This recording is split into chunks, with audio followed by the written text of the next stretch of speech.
ॐ यश्छन्दसा मृषभो विश्वरूपः छन्दोभ्योऽध्यमृतात् समेन्द्रो मेधया स्पृणोतु अमृतस्य देवधारणो भूयासम् शरीरं मे विचर्षणम् जिह्वा मे मधुमत्तमा कर्णाभ्यां भूरिविश्रुवम् ब्रह्मणः कोशोऽसि मेधया पिहितः श्रुतं मे गोपाय ॐ शान्तिः शान्तिः शान्तिः हरिः ॐ श्रीगुरुभ्यो नमः हरिः ॐ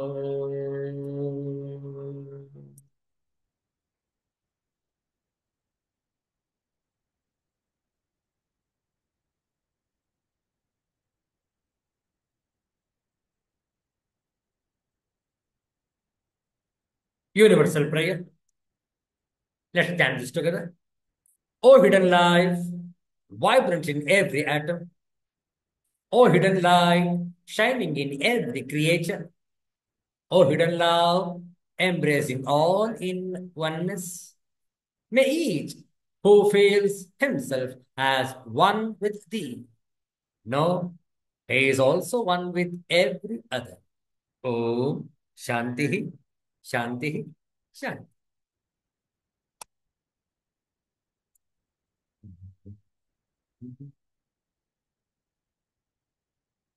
ಇಂದು ಕಾರ್ತಿಕ ಬಹುಳ ಚತುರ್ದಶಿ ನವೆಂಬರ್ ತಿಂಗಳ 30ನೇ ತಾರೀಕು 2024ನೇ ಇಸವಿ ಶನಿವಾರ. ಈ ಶ್ರೇಷ್ಠವಾದಂತಹ ಈ ಶನಿವಾರದ ಮುಸ್ಸಂಜೆಯಲ್ಲಿ ಧನ್ಯಾಷ್ಟಕಂ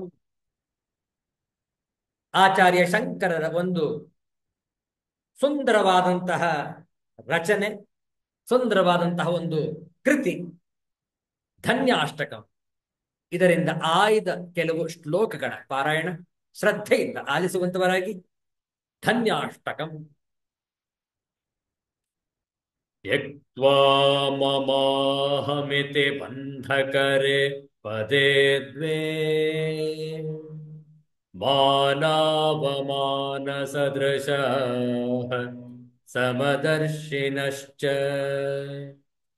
ಕರ್ತಾರಮನ್ಯಮವಗಮ್ಯ ತದರ್ಪಿತಾನಿ ಕುರ್ವಂತೆ ಕರ್ಮ ಪರಿಪಾಕ ಫಲಾನಿ ಧನ್ಯಾಃ. ತ್ಯಕ್ತ್ವೈಷಣಾತ್ರಯಮವೇಕ್ಷಿತ ಮೋಕ್ಷಮಾರ್ಗ ಭೈಕ್ಷಾಮೃತೇನ ಪರಿಕಲ್ಪಿತ ದೇಹಯಾತ್ರಾಃ ಜ್ಯೋತಿಃ ಪರಾತ್ ಪರತರಂ ಪರಮಾತ್ಮ ಸಂಜ್ಞಂ ಧನ್ಯಾದ್ವಿಜಾರಹಸಿ ಹೃದ್ಯವಲೋಕಯಂತಿ ನಾಸನ್ನ ಸನ್ನ ಸದಸನ್ನ ಮಹನ್ನ ಚಾಣು ನಸ್ತ್ರೇ ಪುಮಾನ್ನ ಚ ನಪುಂಸಕಮೇಕಬೀಜಂ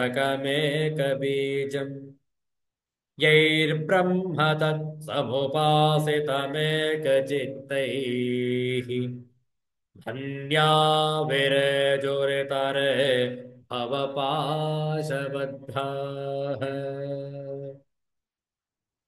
ಅಜ್ಞಾನಪಂಕಪರಿಮಗ್ನಮಪೇತಸಾರಂ ದುಃಖಾಲಯಂ ವರ್ಣಜನ್ಮಜರಾವಸಕ್ತಂ ಸಂಸಾರಬಂಧನಮನಿತ್ಯಮವೇಕ್ಷ್ಯ ಧನ್ಯಾಃ ಜ್ಞಾನಾಸಿನಾ ತದವತೀರ್ಯ विनिश्चयन्ति शान्तैरनन्यमतिभिर्मधुरस्वभावैः एकत्वनिश्चितमनोभिरपेतमोहैः साकं वनेषु विदितात्मपदस्वरूपैः तद्वस्तु सम्यगनिशं विमृशन्ति धन्याः तद्वस्तु सम्यगनिशं विमृशन्ति धन्याः. ಒಂದು ಸುಂದರವಾದಂತಹ ಭಜನೆಯನ್ನು ಮಾಡೋಣ. ಸರಳವಾಗಿದೆ, ಹೇಳಿಕೊಡ್ತೇವೆ, ತಾವು ಪುನರಾವರ್ತಿಸಬಹುದು.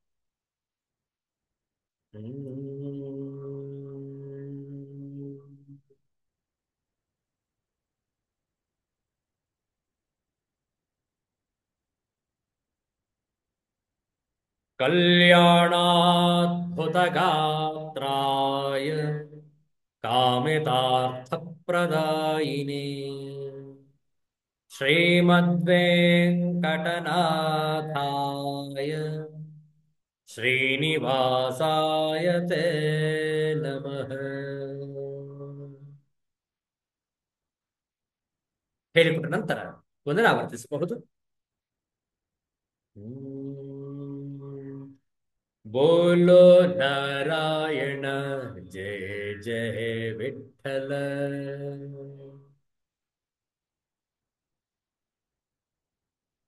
बोलो नारायण जय जय विठ्ठल.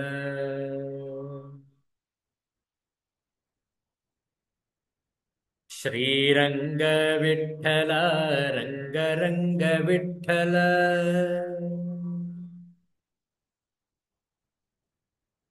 श्रीरंग विठ्ठल रंग रंग विठ्ठल.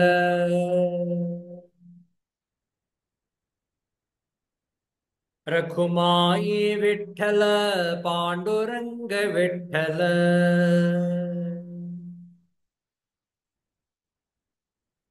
रखुमाई विठ्ठल पांडुरंग विठ्ठल.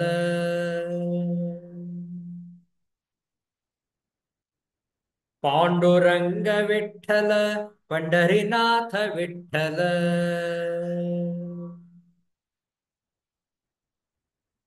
पांडुरंग विठ्ठल पंढरीनाथ विठ्ठल.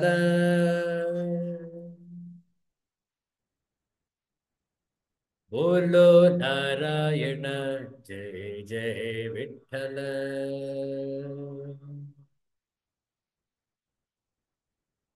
गोविंद विठ्ठल गोपाल विठ्ठल.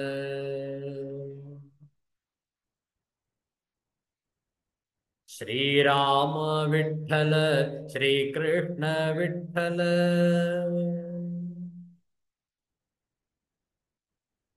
कृष्ण राम विठ्ठल राम कृष्ण विठ्ठल.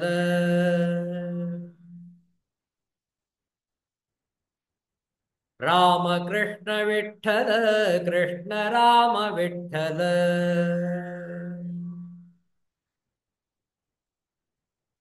बोलो नारायण जय जय विठ्ठल.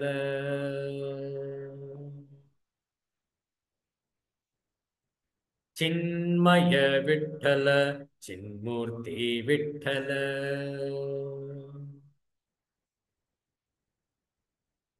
चिन्मय विठ्ठल चिन्मूर्ति विठ्ठल.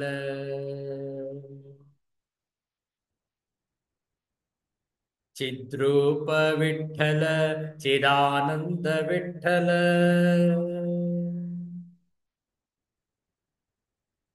चैतन्य विठ्ठल आनंद विठ्ठल.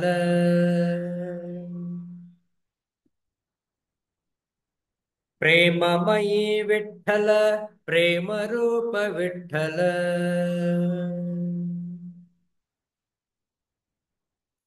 बोलो नारायण जय जय विठ्ठल.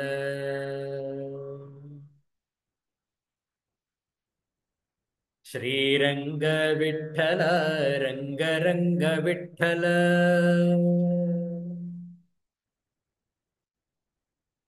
रखुमाई विठ्ठल पांडुरंग विठ्ठल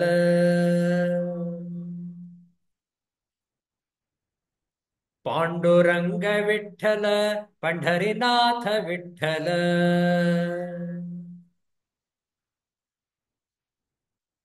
बोलो नारायण जय जय विठ्ठल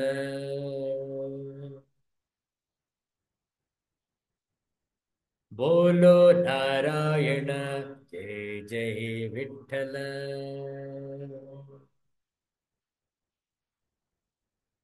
बोलो नारायण जय जय विठ्ठल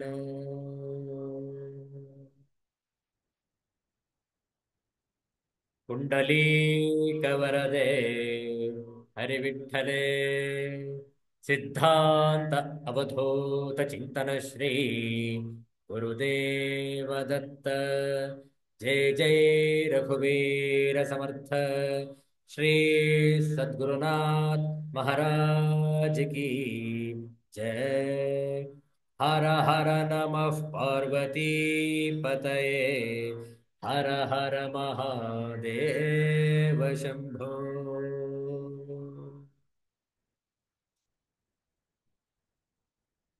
ದ್ವಾದಶೋಧ್ಯಾಯ 12ನೇ ಅಧ್ಯಾಯದ 15ನೆಯ ಶ್ಲೋಕದಿಂದ 19ನೆಯ ಶ್ಲೋಕದವರೆಗೆ ಪಾರಾಯಣ ಒಟ್ಟಿಗೆ ಮತ್ತೊಮ್ಮೆ ಹೇಳ್ತೇವೆ 12ನೇ ಅಧ್ಯಾಯ 15ರಿಂದ 19 ಓಂ ಶ್ರೀ ಪರಮಾತ್ಮನೇ ನಮಃ ಅಥ ದ್ವಾದಶೋಧ್ಯಾಯಃ भक्तियोगः श्रीभगवानुवाच यस्मान्नो द्विजते लोकः लोकान्नो द्विजते च यः हर्षामर्षभयोद्वेगैः मुक्तो यः स च मे प्रियः अनपेक्षः शुचिर्दक्षः उदासीनो गतव्यथः सर्वारम्भपरित्यागी यो मद्भक्तः स मे प्रियः यो न हृष्यति न द्वेष्टि न शोचति न काङ्क्षति शुभाशुभपरित्यागी भक्तिमान्यः स मे प्रियः समशत्रौ च मित्रे च तथा मानापमानयोः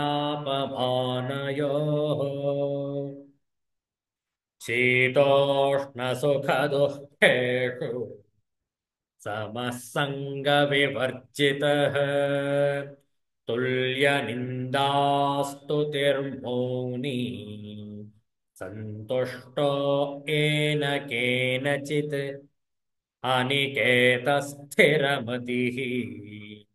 भक्तिमान् मे प्रियो नरः ॐ शान्ति शान्ति शान्तिः हरिः ॐ श्रीगुरुभ्यो नमः हरिः ॐ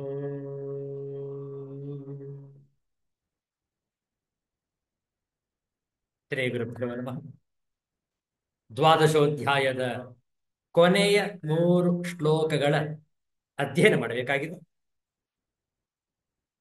ಕಳೆದ ವಾರ ಇದರ ಸಂಕ್ಷಿಪ್ತವಾದಂತಹ ತಾತ್ಪರ್ಯವನ್ನು ನೋಡಿದ್ದೆವು. ಮತ್ತೊಮ್ಮೆ ಮೆಲುಕು ಹಾಕೋಣ. 18 ಹಾಗೂ 19ನೇ ಶ್ಲೋಕದ ತಾತ್ಪರ್ಯ ಭಕ್ತನ ಲಕ್ಷಣಗಳನ್ನು ತಿಳಿಸುವಂತಹ ಶ್ಲೋಕಗಳು. 18 ಹಾಗೂ 19ರಲ್ಲೂ ಕೂಡ ವಿಶೇಷವಾಗಿ ಭಕ್ತನ ಲಕ್ಷಣಗಳನ್ನು ಹೇಳಲಾಗಿದೆ. ನೋಡಿ, ಭಕ್ತನು ಶತ್ರು ಹಾಗೂ ಮಿತ್ರರನ್ನು ಸಮದೃಷ್ಟಿಯಿಂದ ನೋಡುವವನು. ಮಾನಾಪಮಾನಗಳನ್ನು, ಶೀತೋಷ್ಣಗಳನ್ನು, ಸುಖ ದುಃಖಗಳನ್ನು ಸಮದೃಷ್ಟಿಯಿಂದ ಎದುರುಗೊಳ್ಳುವನು. ಹಾಗೂ ಸಂಘ ವಿವರ್ಜಿತ, ಸಂಘ ವಿವರ್ಜಿತನಾಗಿರುವನು. ನಿಂದಾಸ್ತುತಿಗಳಲ್ಲಿ ಸಮಭಾವದಿಂದಿರುವವನು. ಮಿತಭಾಷಿಯು ಮೌನಿ. ಮನನಶೀಲತ್ವಾತ್ ಇತಿ ಮುನಿ ಮೌನಿ. ದೊರಕಿದುದರಲ್ಲಿ ತೃಪ್ತಿಯನ್ನು ಪಡೆಯುವವನು. ತನ್ನ ಮನೆಯೆಂಬ ಅಭಿಮಾನ ಇಲ್ಲದ ಸ್ಥಿರ ಬುದ್ಧಿಯುಳ್ಳ ಭಕ್ತನು ನನಗೆ ಪ್ರಿಯನು. ನೋಡಿ, ಇಲ್ಲಿ ಇಷ್ಟು ಲಕ್ಷಣಗಳನ್ನು ಈ ಶ್ಲೋಕದಲ್ಲಿ ಹೇಳಲಾಗಿದೆ. ಈಗ ಒಂದೊಂದಾಗಿ ಶಾಂಕರ ಭಾಷ್ಯ ಸಹಿತ ಅರ್ಥ ವಿವರಣೆಯನ್ನು ನೋಡೋಣ. ಕಳೆದ ವಾರ ಪದಚ್ಛೇದ ಹಾಗೂ ಅನ್ವಯಾರ್ಥವನ್ನು ನೋಡಿದ್ದೇವೆ. 18 ಹಾಗೂ 19ನೇ ಶ್ಲೋಕಗಳ ಶಾಂಕರ ಭಾಷ್ಯ. ಸಮಃ ಶತ್ರೌ ಚ ಮಿತ್ರೇ ಚ ತಥಾ ಮಾನಾಪಮಾನಯೋಃ ಪೂಜಾ ಪರಿಭವಯೋಃ ಶೀತೋಷ್ಣ ಸುಖ ದುಃಖೇಷು ಸಮಃ. ಸರ್ವತ್ರ ಚ ಸಂಘ ವಿವರ್ಜಿತಃ. ಸರ್ವತ್ರ ಸಂಘ ವಿವರ್ಜಿತ. ಬಹಳ ಸೊಗಸಾಗಿದೆ. ಭಾಷ್ಯಾರ್ಥವನ್ನು ನೋಡಿಕೊಳ್ಳಿ. ಶತ್ರುವಿನಲ್ಲಿಯೂ ಮಿತ್ರನಲ್ಲಿಯೂ ಸಮನಾಗಿ ಮತ್ತು ಮಾನಾಪಮಾನಗಳಲ್ಲಿಯೂ ಎಂದರೆ ತನಗೆ ಮನ್ನಣೆಯಾಗಲಿ ತಿರಸ್ಕಾರವಾಗಲಿ ಈ ಎರಡರಲ್ಲಿಯೂ ಸಮನಾಗಿ, ಶೀತೋಷ್ಣಗಳಲ್ಲಿಯೂ ಸುಖ ದುಃಖಗಳಲ್ಲಿಯೂ ಸಮನಾಗಿ, ಏತರಲ್ಲಿಯೂ ಸಂಘವಿಲ್ಲದವನಾಗಿ, ಸಂಘ ವಿವರ್ಜಿತ. ಕಿಂಚ ತುಲ್ಯ ನಿಂದಾ ಸ್ತುತಿ, ನಿಂದಾಚ ಸ್ತುತಿಶ್ಚ ನಿಂದಾಸ್ತುತಿ ತೇ ತುಲ್ಯೇ ಯಸ್ಯ ಸಹ ತುಲ್ಯ ನಿಂದಾ ಸ್ತುತಿ. ಮೌನಿ ಮೌನವಾನ್ ಸಂಯತ ವಾಕ್. ಬಹಳ ಚೆನ್ನಾಗಿದೆ ಈ ಪದ, ಸಂಯತ ವಾಕ್. ವಿಚಾರವನ್ನು ನಂತರ ಮಾಡುವ. ಸಂತುಷ್ಟ ಏನ ಕೇನಚಿತ್ ಶರೀರ ಸ್ಥಿತಿ ಹೇತು ಮಾತ್ರೇಣ ತಥಾ ಚ ಉಕ್ತಂ ಏನ ಕೇನಚಿತ್ ಆಚ್ಛನ್ನೋ ಏನ ಕೇನಚಿದಾಶಿತಃ ಯತ್ರ ಕ್ವಚನ ಶಾಯಿ ಸ್ಯಾತ್ ತಮ್ಮ ದೇವಾ ಬ್ರಾಹ್ಮಣಂ ವಿದುಃ. ಯತ್ರ ಕ್ವಚನ ಶಾಯಿ ಸ್ಯಾತ್ ತಂ ದೇವಾ ಬ್ರಾಹ್ಮಣಂ ವಿದುಃ. ಮೋಕ್ಷ ಧರ್ಮದಲ್ಲಿ ಹೇಳಿರುವಂತಹ ವಾಕ್ಯ ಇದು. ಇತಿ ಕಿಂಚ ಅನಿಕೇತಃ. ನಿಕೇತಃ ಆಶ್ರಯಃ ನಿವಾಸಃ ನಿಯತಃ ನ ವಿದ್ಯತೆ ಯಸ್ಯ ಸಹ ಅನಿಕೇತಃ. ನಾಗಾರೇ ಇತ್ಯಾದಿ ಸ್ಮೃತ್ಯಂತರಾತ್ ಸ್ಥಿರಮತಿ ಸ್ಥಿರಾ ಪರಮಾರ್ಥ ವಿಷಯಾಮತಿ ಯಸ್ಯ ಸಹ ಸ್ಥಿರಮತಿ ಭಕ್ತಿಮಾನ್ ಮೇ ಪ್ರಿಯ ನರಃ. ಎಷ್ಟು ಚೆನ್ನಾಗಿದೆ ನೋಡಿ. ಮತ್ತು ತುಲ್ಯ ನಿಂದಾಸ್ತುತಿಯಾಗಿ ತೆಗಳುವುದು, ಹೊಗಳುವುದು, ಇವು ನಿಂದಾಸ್ತುತಿಗಳು. ಇವೆರಡೂ ಯಾವನಿಗೆ ಸಮವಾಗಿರುವವೋ ಅವನು ತುಲ್ಯ ನಿಂದಾಸ್ತುತಿಯು. ಅಂಥವನಾಗಿ ಮೌನಿ, ಮೌನಿಯಾಗಿ, ಮೌನವುಳ್ಳವನಾಗಿ ವಾಗೀಂದ್ರಿಯವನ್ನು ಬಿಗಿ ಹಿಡಿದುಕೊಂಡು ಸುಮ್ಮನೆ ಇರುವ, ಏತರಿಂದಲಾದರೂ ಶರೀರವು ಇರುವುದಕ್ಕೆ ಎಷ್ಟು ಕಾರಣವಾಗಿರುವುದೋ ಅಷ್ಟು ಮಾತ್ರದಿಂದ ಸಂತುಷ್ಟನಾಗಿ, ಸಂತುಷ್ಟೋ ಏನ ಕೇನಚಿತ್. ನೋಡಿ, ಆದ್ದರಿಂದಲೇ ಹೀಗೆಂದು ಭಾರತದಲ್ಲಿ ಹೇಳಿರುತ್ತದೆ, ಏನು ಸಿಕ್ಕಿದರೆ ಅದನ್ನು ಹೊದೆದುಕೊಂಡು, ಏನು ಸಿಕ್ಕಿದರೆ ಅದನ್ನು ತಿನ್ನುತ್ತಾ ಎಲ್ಲೆಂದರಲ್ಲಿ ಮಲಗುವವನಾಗಿ ಯಾವನಿರುವನೋ ಅವನನ್ನು ದೇವತೆಗಳು ಬ್ರಾಹ್ಮಣನೆಂದೆಣಿಸುವರು. ಮೋಕ್ಷ ಧರ್ಮದಲ್ಲಿ ಹೇಳಿರುವಂತಹ ಮಾತಿದು. ಮತ್ತು ಅನಿಕೇತನಾಗಿ, ನಿಕೇತ ಎಂದರೆ ಆಶ್ರಯ ಸ್ಥಾನ, ವಾಸಸ್ಥಳವು. ಇಂಥದ್ದೆಂದು ಗೊತ್ತಾದ ನಿಕೇತನವು ಯಾವನಿಗೆ ಇಲ್ಲವೋ ಅವನು ಅನಿಕೇತನು. ಅಂಥವನಾಗಿ ಎಂದರ್ಥ. ನಾಗಾರೆ ಅಂದ್ರೆ ಮನೆಯಲ್ಲಿ ಆಸಕ್ತಿ ಇಲ್ಲದವನು ಎಂದು ಮುಂತಾಗಿರುವ ಬೇರೆ ಒಂದು ಸ್ಮೃತಿಯು ಇದಕ್ಕೆ ಆಧಾರವು. ಸ್ಥಿರಮತಿಯು, ಯಾವನಿಗೆ ಪರಮಾರ್ಥ ವಿಷಯಕವಾದ ಬುದ್ಧಿಯು ಸ್ಥಿರವಾಗಿರುವುದೋ ಅವನು ಸ್ಥಿರಮತಿಯು.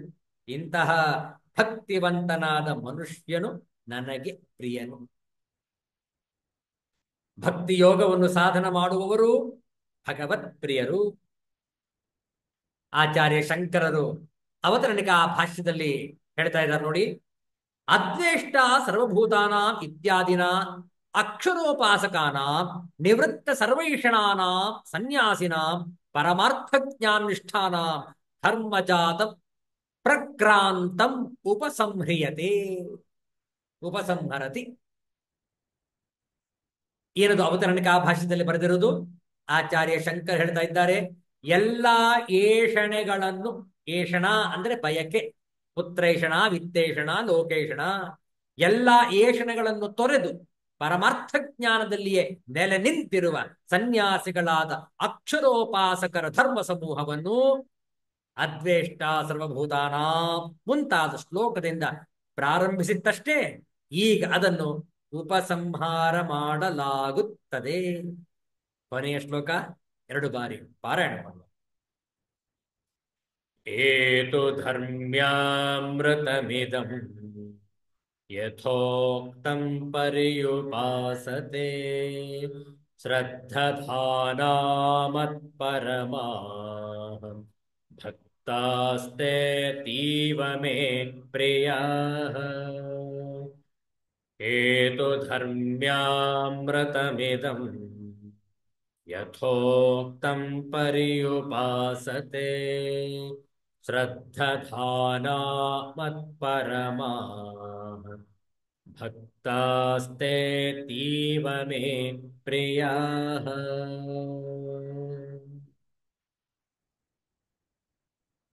ಸಂಧಿ ವಿಚ್ಛೇದ ಅಥವಾ ಪದವಿಚ್ಛೇದ, ಪದಚ್ಛೇದ ಅಥವಾ ಪದ ವಿಭಾಗ ನೋಡಿಕೊಳ್ಳಿ.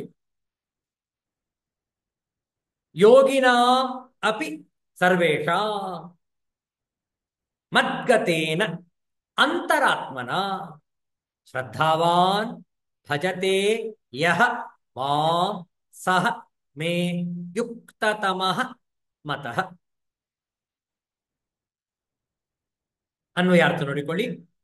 ಸರ್ವೇಷಾಂ ಯೋಗಿನ, ಸಂಪೂರ್ಣ ಯೋಗಿಗಳಲ್ಲಿ, ಸರ್ವೇಷಾಂ ಯೋಗಿನಾಂ ಅಪಿ, ಸಂಪೂರ್ಣ ಯೋಗಿಗಳಲ್ಲಿ ಕೂಡ, ಯಹ ಶ್ರದ್ಧಾವಾನ್, ಯಾವ ಶ್ರದ್ಧಾಳುವಾದ ಯೋಗಿಯು, ಮತ್ಕತೇನ ನನ್ನಲ್ಲಿ ತೊಡಗಿದ್ದು, ಅಂತರಾತ್ಮನ ಅಂತರಾತ್ಮನಿಂದ, ಮಾಂ ಭಜತೆ ನನ್ನನ್ನು ನಿರಂತರ ಭಜಿಸುತ್ತಾನೋ, ಸಹ ಮೇ ಯುಕ್ತತಮಃ ಮತಃ ಆ ಯೋಗಿಯು ನನಗೆ ಪರಮಶ್ರೇಷ್ಠ ಮಾನ್ಯನಾಗಿದ್ದಾನೆ. ತಾತ್ಪರ್ಯ ನೋಡಿಕೊಳ್ಳಿ. ಎಲ್ಲ ಯೋಗಿಗಳಲ್ಲಿ ಯಾವ ಶ್ರದ್ಧಾವಂತ ಯೋಗಿಯು ನನ್ನಲ್ಲಿ ಅಂತರಾತ್ಮನನ್ನು ಸ್ಥಾಪಿಸಿ ನನ್ನನ್ನು ಅಖಂಡವಾಗಿ ಭಜಿಸುತ್ತಾನೋ ಅಂತಹ ಯೋಗಿಯು ನನಗೆ ಪರಮಶ್ರೇಷ್ಠನೆಂದು ಮಾನ್ಯನಾಗಿದ್ದಾನೆ. ಎಷ್ಟು ಸೊಗಸಾಗಿದೆ ನೋಡಿ. ಶಾಂಕರ ಭಾಷ್ಯವನ್ನು ನೋಡೋಣ. ಈ ಭಕ್ತಿ ಯೋಗದ ಕೊನೆಯ ಶ್ಲೋಕ. ಇದು ಸನ್ಯಾಸಿನಃ ಧರ್ಮ್ಯಾಮೃತಂ ಧರ್ಮಾದನಪೇತಂ ಧರ್ಮ್ಯಂಚ ತತ್ ಅಮೃತಂಚ ತತ್ ಅಮೃತತ್ವ ಹೇತುತ್ವಾತ್ ಇದಂ ಯಥೋಕ್ತಂ ಅದ್ವೇಷ್ಟ ಸರ್ವಭೂತಾನಾಂ ಇತ್ಯಾದಿನ ಪರ್ಯುಪಾಸತೆ ಅನುತಿಷ್ಠಂತಿ ಶ್ರದ್ಧಧಾನಾಃ ಸಂತಃ ಮತ್ಪರಮಾಃ ಯಥೋಕ್ತಃ ಅಹಂ ಅಕ್ಷರಾತ್ಮ ಪರಮಃ ನಿರತಿಶಯಾ ಗತಿಃ ಯೇಷಾಂ ತೇ ಮತ್ಪರಮಾಃ ಮದ್ಭಕ್ತಾಶ್ಚ ಉತ್ತಮಾ ಪರಮಾರ್ಥ ಜ್ಞಾನಲಕ್ಷಣಾ ಭಕ್ತಿಂ ಆಶ್ರಿತಾಃ ತೇ ಅತೀವ ಮೇ ಪ್ರಿಯಾಃ ಪ್ರಿಯೋ ಹಿ ಜ್ಞಾನಿನೋತ್ಯರ್ಥಂ ಇತಿ ಯತ್ ಸೂಚಿತಂ ತದ್ ವ್ಯಾಖ್ಯಾಯ ಇಹ ಉಪಸಂಹೃತಂ ಭಕ್ತಾಸ್ತೆ ತೀವ ಮೇ ಪ್ರಿಯಾಃ ಇತಿ ಯಸ್ಮಾತ್ ಧರ್ಮ್ಯಾಮೃತಂ ಇದಂ ಯಥೋಕ್ತಂ ಅನುತಿಷ್ಠನ್ ಭಗವತಃ ವಿಷ್ಣೋಃ ಪರಮೇಶ್ವರಸ್ಯ ಅತೀವ ಪ್ರಿಯೋ ಭವತಿ.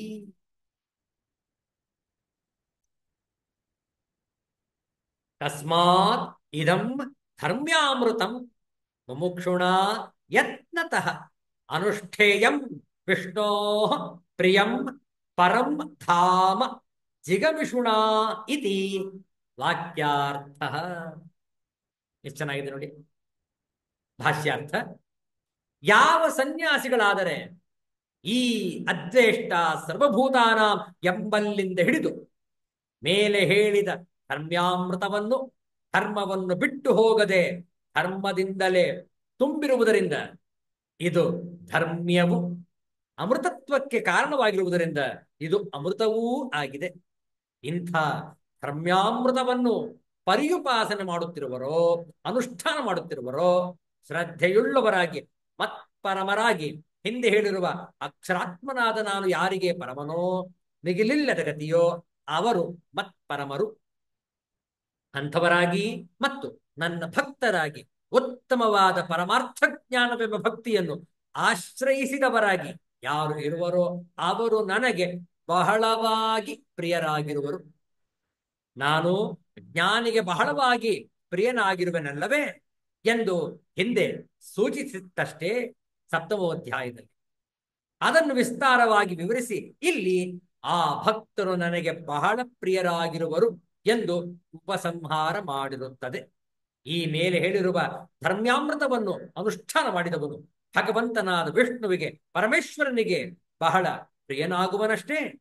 ಆದ್ದರಿಂದ ಈ ಧರ್ಮ್ಯಾಮೃತವನ್ನು ವಿಷ್ಣುವಿಗೆ ಪ್ರಿಯವಾದ ಹೆಚ್ಚಿನ ಸ್ಥಾನವನ್ನು ಸೇರಬೇಕೆಂದು ಬಯಸುವ ಮುಮುಕ್ಷುವು ಪ್ರಯತ್ನದಿಂದ ಅನುಷ್ಠಾನ ಮಾಡಬೇಕು ಎಂಬುದು ವಾಕ್ಯದ ಒಟ್ಟು ಅರ್ಥವು. ಇತಿ ಶ್ರೀಮದ್ಭಗವದ್ಗೀತಾಸು ಉಪನಿಷತ್ಸು ಬ್ರಹ್ಮವಿದ್ಯಾಯಾಂ ಯೋಗಶಾಸ್ತ್ರೇ ಶ್ರೀಕೃಷ್ಣಾರ್ಜುನ ಸಂವಾದೆ ಭಕ್ತಿಯೋಗೋ ನಾಮ ದ್ವಾದಶೋऽಧ್ಯಾಯಃ. ಹರಿಃ ಓಂ ಶ್ರೀ ಗುರುಭ್ಯೋ ನಮಃ. ಹರಿಃ ಓಂ. ಇಲ್ಲಿಗೆ ಭಕ್ತಿ ಯೋಗವು ಸಂಪನ್ನಗೊಂಡಿತು. ಪುನಃ ನಾಳೆ ಭೇಟಿಯಾದಾಗ 13ನೇ ಅಧ್ಯಾಯ ಆದಿತ್ಯವಾಸರ ಮಾರ್ಗಶೀರ್ಷ ಮಾಸದ ಆರಂಭ ಇನ್ನೇನು ಆಗಲಿದೆ. ಅದಕ್ಕೆ ಮುನ್ನ ನಾಳೆ ಅಮಾವಾಸ್ಯೆ. ನಾಳೆ ದಿವಸ ಈ ತ್ರಯೋದಶೋಧ್ಯಾಯವನ್ನು ಆರಂಭಿಸೋಣ. ಅದಕ್ಕೆ ಮೊದಲು ಭಕ್ತಿಯೋಗದ ಏನು ಭಕ್ತನ ಲಕ್ಷಣಗಳನ್ನು ನಾವು ಚರ್ಚೆ ಮಾಡಿದೆವೋ ಅದನ್ನೆಲ್ಲವನ್ನು ಕೂಡ ಒಟ್ಟಿಗೆ ಒಮ್ಮೆಲೆ ಮೆಲುಕು ಹಾಕೋಣ. ಶ್ರದ್ಧೆಯಿಂದ ಆಲಿಸುವಂತವರಾಗಿ ಭಕ್ತನ ಲಕ್ಷಣಗಳನ್ನು ನಾವು ಇದುವರೆಗೆ ಈ ರೀತಿಯಲ್ಲಿ ಚರ್ಚೆ ಮಾಡಿದ್ದೇವೆ. ಭಗವತ್ ಪ್ರಾಪ್ತಿಗಾಗಿ ವಿವಿಧ ಸಾಧನೆಗಳನ್ನು ಮಾಡಿ ಭಗವಂತನನ್ನು ಪ್ರಾಪ್ತಿ ಮಾಡಿಕೊಂಡ ಜ್ಞಾನಯುಕ್ತ ಪ್ರೇಮಿ ಭಕ್ತನ ಗುಣಲಕ್ಷಣಗಳು ಈ ರೀತಿಯಲ್ಲಿವೆ. ಯಾವುದೇ ಇತರ ಪ್ರಾಣಿಯನ್ನು ವಸ್ತುವನ್ನು ದ್ವೇಷಿಸದಿರುವವನು, ಎಲ್ಲರನ್ನೂ ಮಿತ್ರರಂತೆ ಸ್ವಾರ್ಥವಿಲ್ಲದ ಪ್ರೀತಿಯಿಂದ ಕಾಣುವವನು, ಎಲ್ಲರಲ್ಲಿಯೂ ನಿಸ್ವಾರ್ಥ ಕರುಣೆ ದಯೆಗಳನ್ನು ಉಳ್ಳವನು, ಪರರ ದುಃಖವನ್ನು ಕಂಡು ಕರಗುವ ಕರುಣಾಳುವು, ಯಾವುದರಲ್ಲಿಯೂ ಸಂಗ ಆಸಕ್ತಿ ಕಾಮನೆಗಳು ಇಲ್ಲದವನು, ನಾನು ನನ್ನದೆಂಬ ಮಮಕಾರವಿಲ್ಲದವನು, ಅಹಂಕಾರ ಗರ್ವ ದರ್ಪಗಳಿಲ್ಲದವನು, ಆಸೆ ಅಪೇಕ್ಷೆ ಆಕಾಂಕ್ಷೆಗಳಿಲ್ಲದವನು, ಏನನ್ನು ಬಯಸದವನು, ಸಹನೆಯುಳ್ಳವನು, ಕ್ಷಮಾಶೀಲನು, ತನ್ನ ಶತ್ರುಗಳನ್ನೂ ಸಹ ಕ್ಷಮಿಸುವವನು, ಚುರುಕಾಗಿರುವವನು, ಚತುರನು, ದಕ್ಷನು, ಪಕ್ಷಪಾತರಹಿತನು, ವ್ಯಥೆಯಿಲ್ಲದವನು, ಉದಾಸೀನಂತೆ ತಟಸ್ಥನಾಗಿರುವವನು. ಬಾಹ್ಯ ಶುದ್ಧಿ ಮತ್ತು ಅಂತರಂಗ ಶುದ್ಧಿಗಳು ಇರುವವನು. ನಿರಂತರವಾಗಿ ಎಲ್ಲರಲ್ಲಿಯೂ ಸಂತುಷ್ಟನಾಗಿರುವವನು. ತನ್ನ ಶರೀರದಲ್ಲಿ ಆಸಕ್ತನಾಗದೆ ಶರೀರವು ಯಾವ ರೀತಿಯಲ್ಲಿ ನಿರ್ವಾಹವಾದರೂ ಸರಿ ಸಂತುಷ್ಟನಾಗಿರುವವನು. ಮನಸ್ಸು ಬುದ್ಧಿ ಇಂದ್ರಿಯಗಳ ಸಹಿತ ಶರೀರವನ್ನು ವಶದಲ್ಲಿ ಇಟ್ಟುಕೊಂಡಿರುವವನು. ಹರ್ಷ, ಈರ್ಷೆ, ದುಃಖ, ಭಯ, ಕೋಪ, ಉದ್ವೇಗ ಮುಂತಾದ ಯಾವುದೇ ವಿಕಾರಗಳು ಇಲ್ಲದವನು. ಎಂದಿಗೂ ಈ ವಿಕಾರಗಳಿಗೆ ಒಳಪಡದವನು. ಮಾತಿನಿಂದಾಗಲಿ ಕೃತಿಯಿಂದಾಗಲಿ ಬೇರೆ ಯಾವುದೇ ಜೀವಿಗೂ ಬೇಸರ, ಸಂತಾಪ, ಭಯ, ಕ್ಷೋಭೆಗಳನ್ನು ಉಂಟು ಮಾಡದವನು. ತಾನೂ ಸಹ ಯಾವುದೇ ಪರಿಸ್ಥಿತಿಯಲ್ಲಿಯೂ ಬೇರೆಯವರ ಮಾತುಗಳಿಂದ ಕೃತಿಗಳಿಂದ ಬೇಸರ, ಸಂತಾಪ, ಭಯ, ಕ್ಷೋಭೆಗಳಿಗೆ ಒಳಗಾಗದವನು. ಸುಖವು ಪ್ರಾಪ್ತವಾದಾಗ ಹರ್ಷ ಪಡದೆ ಮತ್ತು ದುಃಖಗಳು ಪ್ರಾಪ್ತವಾದಾಗ ಶೋಕ ಪಡದೆ ಸುಖ ದುಃಖಗಳಲ್ಲಿ ಸಮಭಾವದಿಂದ ಇರುವವನು. ಶತ್ರು ಮಿತ್ರರಲ್ಲಿ, ಮಾನಾಪಮಾನಗಳಲ್ಲಿ, ನಿಂದೆ ಸ್ತುತಿಗಳಲ್ಲಿ ಸಮಭಾವ ಇರುವವನು. ಸುಖ ದುಃಖ, ಚಳಿ ಸೆಖೆ ಮುಂತಾದ ಶರೀರದ ಅನುಕೂಲತೆ ಪ್ರತಿಕೂಲತೆಗಳಲ್ಲಿ ಹಾಗೂ ಮತ್ತೆಲ್ಲದರಲ್ಲಿ ಸರ್ವತ್ರ ಸಮಾನ ಭಾವವಿರುವವನು. ನಿಯತವಲ್ಲದ ಕಾರ್ಯಗಳಿಗೆ ಹಾಗೂ ಸ್ವಾರ್ಥವಿರುವ ಸಾಹಸ ಪ್ರಯತ್ನಗಳಿಗೆ ಕೈ ಹಚ್ಚದವನು. ಭೋಗದ ಇಚ್ಛೆಯಿಂದ ಅಥವಾ ಭೋಗ ವಸ್ತುಗಳ ಸಂಗ್ರಹದ ಉದ್ದೇಶದಿಂದ ಹೊಸ ಹೊಸ ಕರ್ಮಗಳನ್ನು ಕಾಯ ವಾಚ ಮನಸ ಆರಂಭಿಸದಿರುವವನು. ಅಶುಭ ಕರ್ಮಗಳನ್ನು ಮಾಡದಿರುವವನು. ಸಮಸ್ತ ಶುಭ ಕರ್ಮಗಳಲ್ಲಿ ಕರ್ತೃತ್ವ ಫಲೇಚ್ಛೆಗಳನ್ನು ತ್ಯಾಗ ಮಾಡಿ ಅವುಗಳನ್ನು ಭಗವದರ್ಪಣ ಭಾವದಿಂದ, ಭಗವತ್ ಅರ್ಪಣ ಸಮರ್ಪಣಾ ಭಾವದಿಂದ ಮಾಡುವವನು. ಶುಭ ಅಶುಭಗಳನ್ನು ಮೀರಿ ನಿಂತವನು. ಶುಭದ ಪ್ರಾಪ್ತಿಯನ್ನು ಅಶುಭದ ಪ್ರಾಪ್ತಿಯನ್ನು ಸಮಾನವಾಗಿ ಸ್ವೀಕರಿಸುವವನು. ಮೌನಿಯು ಅನಾತ್ಮ ವಿಷಯಗಳ ಬಗ್ಗೆ ಮಾತನಾಡದೆ ಮೌನವಾಗಿರುವವನು. ಮನನಶೀಲನು. ಅಂತರಂಗದಲ್ಲಿಯೂ ಅನಾತ್ಮ ವಿಷಯಗಳ ಚಿಂತನೆ ಮಾಡದೆ ಮೌನವಾಗಿರುವವನು. ಒಂದೆಡೆ ನೆಲೆ ನಿಲ್ಲಬೇಕೆಂದು ಬಯಸದೆ ಎಲ್ಲಿದ್ದರೂ ಒಂದೇ ಎಂದು ತಿಳಿದಿರುವವನು. ತಾನು ಇರುವ ಸ್ಥಾನದಲ್ಲಿ ಮಮತೆ ಆಸಕ್ತಿಗಳಿಲ್ಲದವನು. ಭಕ್ತಿ ಸಂಪನ್ನನು. ಶರೀರ, ಮನಸ್ಸು, ಬುದ್ಧಿಗಳನ್ನು ಸಮಸ್ತ ಕರ್ಮಗಳನ್ನು ಭಗವಂತನಲ್ಲಿ ಅರ್ಪಿಸಿರುವವನು. ಭಗವಂತನ ಮನನ ಧ್ಯಾನಗಳಲ್ಲಿ ತೊಡಗಿರುವವನು.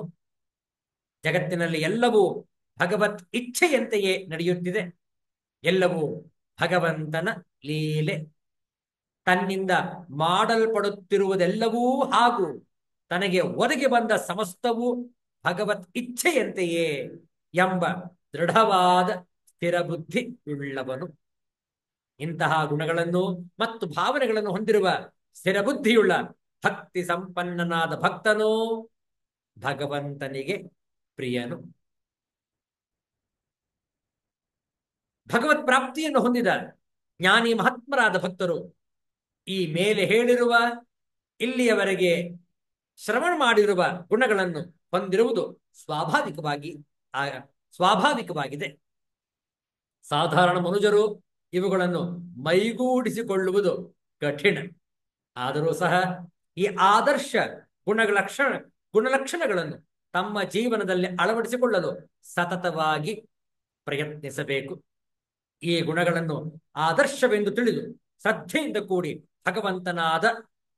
ಭಗವಂತನ ಪರಾಯಣನಾಗಿ ಕರ್ಮಮಯವಾದ ಅಮೃತವೇ ಆಗಿರುವ ಧರ್ಮ್ಯಾಮೃತವನ್ನು, ಈ ಎಲ್ಲ ಗುಣಗಳ ಅನುಷ್ಠಾನವನ್ನು ಏಕಾಗ್ರತೆಯಿಂದ ಮಾಡುತ್ತಾ ಭಗವಂತನನ್ನು ಸರ್ವೋತ್ತಮನೆಂದು ಸ್ವೀಕರಿಸಿ ನಿಷ್ಕಾಮ ಪ್ರೇಮ ಭಾವದಿಂದ ಜೀವಿಸುವ ಭಕ್ತನು ಭಗವಂತನಿಗೆ ಅತಿಶಯವಾಗಿ ಪ್ರಿಯವಾಗಿದ್ದಾನೆ. ಆದ್ದರಿಂದ ಭಗವಂತನಿಗೆ ಅತಿಶಯ ಪ್ರಿಯನಾಗಲು ಈ ಗುಣಗಳನ್ನು, ಆದರ್ಶಗಳನ್ನು, ಲಕ್ಷಣಗಳನ್ನು ನಮ್ಮ ನಮ್ಮ ಜೀವನದಲ್ಲಿ ಅಳವಡಿಸಿಕೊಳ್ಳಲು ನಾವೆಲ್ಲರೂ ಕೂಡ ಪ್ರಯತ್ನಿಸೋಣ. ಇಲ್ಲಿಗೆ ದ್ವಾದಶೋಧ್ಯಾಯ ಸಂಪನ್ನಗೊಂಡಿತು. ಮತ್ತೆ ನಾಳೆ ದಿವಸ ಕಾರ್ತಿಕ ಬಹುಳ ಅಮಾವಾಸ್ಯೆ, ಭಾನುವಾಸರ, ರವಿವಾಸರ, ಆದಿತ್ಯವಾಸರ, ಶ್ರೇಷ್ಠವಾದಂತಹ ಭಾನುವಾರದ ಮುಸ್ಸಂಜೆ ನಾಳೆ 13ನೇ ಅಧ್ಯಾಯವನ್ನು ಆರಂಭಿಸೋಣ. ಎಲ್ಲರೂ ಕೂಡ ಶ್ರೀಮದ್ ಭಗವದ್ಗೀತೆಯನ್ನು ಆಗಿಂದಾಗೆ ಮನನವನ್ನು ಮಾಡುತ್ತೀರಿ. ಹಿಂದೆ ಯಾವ ಯಾವ ವಿಚಾರವನ್ನು ಮಾಡಿದ್ದೇವೆ ಅದನ್ನು ಮತ್ತೆ ಮತ್ತೆ ಪರಾಂಬರಿಸಿರಿ, ಅಧ್ಯಯನ ಮಾಡುತ್ತೀರಿ. ಮನಸ್ಸು ಬುದ್ಧಿ ಪವಿತ್ರವಾಗಿರಲಿ. ನಮ್ಮ ಶರೀರದ ಯಾತ್ರೆಯನ್ನು ಸಾರ್ಥಕ್ಯತೆ ಕಡೆಗೆ ಒಯ್ಯೋಣ. ಈ ದೇಹ, ಈ ಶರೀರ ಅವಸಾನ ಆಗುವ ಮುನ್ನ ಮೋಕ್ಷವನ್ನು ಪ್ರಾಪ್ತಿ ಮಾಡಿಕೊಳ್ಳೋಣ. ಜೀವನ್ಮುಕ್ತಾನಂದ ಲಹರಿ ಜೀವಂತವಿರುವಾಗಲೇ ಮುಕ್ತರಾಗಿ ಭಕ್ತರಾಗಿ ಭಗವಂತನ ಜ್ಞಾನವನ್ನು ಆಸ್ವಾದಿಸೋಣ. ಇದೇ ಭಗವಂತನ ನಲ್ನುಡಿ. ಮತ್ತೆ ಭೇಟಿಯಾಗೋಣ. ಎಲ್ಲರಿಗೂ ಒಳಿತಾಗಲಿ, ಎಲ್ಲರಿಗೂ ಶುಭವಾಗಲಿ. ಜೈ ಶ್ರೀ ಗುರುದೇವ.